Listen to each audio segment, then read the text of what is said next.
dengan minyak baru. Jumpa kembali di Sharing Firman. Tema Sharing Firman hari ini adalah mengeluh tidak menyelesaikan masalah. Mengapa banyak orang suka mengeluh?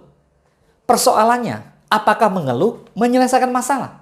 Ternyata tidak. Ayo kita buka Alkitab bersama-sama, kita baca di Bilangan 11 ayat pertama.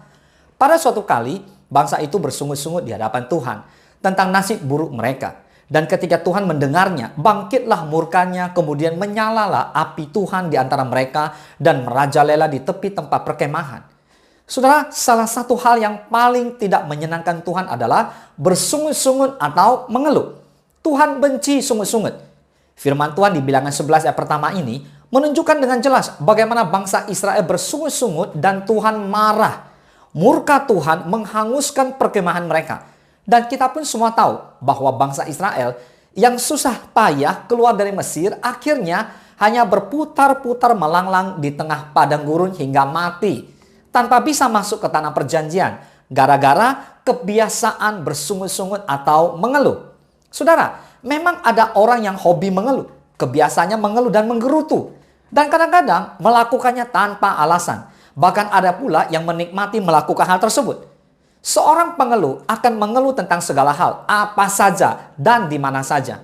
Mungkin kita merasa kita ini bukan orang yang suka mengeluh.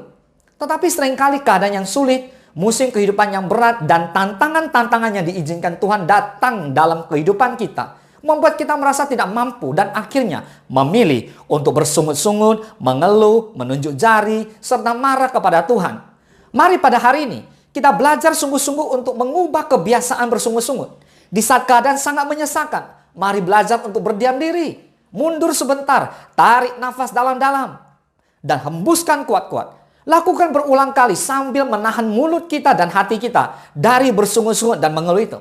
Sambil melakukan hal tersebut, bawalah pikiran kita untuk mengingat kebaikan Tuhan dan ingat semua pertolongan Tuhan yang tidak pernah terlambat dalam kehidupan kita. Saudara, sekali lagi, Tuhan itu baik. Katakan amin. Pemeliharaannya yang sudah kita pernah alami, jangan pernah lupakan. Biarkan hati kita merasakan kasih-Nya. Kemudian ungkapkanlah rasa sakit dan kepedihan hati kita hanya kepadanya. Biarkan Tuhan yang menyelesaikan semua persoalan dan persoalan kita. Yang ngerti katakan amin.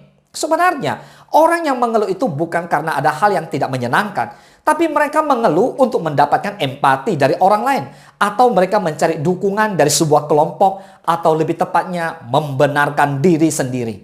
Setelah mendapatkan dukungan, mereka kemudian merasa senang. Namun sebenarnya, kesenangan itu tidak berasal dari hati yang tulus, dan ketika dukungan itu hilang, mereka mengeluh lagi. Karena itu yang dibutuhkan dari kita adalah hati yang tulus yang menjalani hidup ini dengan penuh syukur. Katakan amin. Kalau kita tidak menyukai suatu keadaan, yang kita buat adalah kita mengubahnya menjadi lebih baik. Kalau kita tidak bisa mengubahnya, kita mesti mengubah sikap hidup kita. Boleh katakan amin. Saudara, ingatlah bahwa segala tantangannya diizinkan Tuhan datang dalam hidup kita. Selalu mendatangkan kebaikan pada akhirnya. Saat kita harus masuk dalam proses didikan Tuhan, mari belajar berserah. Ubah respon kita dalam menghadapi masalah. Stop bersungut-sungut, berhenti mengeluh. Mengeluh tidak akan menyelesaikan masalah, tidak membangun dan tidak membawa siapapun ke arah yang lebih baik. Ingat, mengeluh tidak akan bawa kita masuk tanah perjanjian. Katakan amin. Tuhan Yesus memberkati. Engkau sediakan hidangan di hadapan lawanku.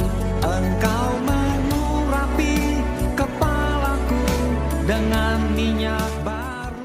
Ku sembah Kau Tuhan, ku sembah Kau Yesus. Ku tinggikan nama-Mu di atas segalanya. Ku sembah Kau Tuhan, ku sembah Kau Yesus. Ku tinggikan nama-Mu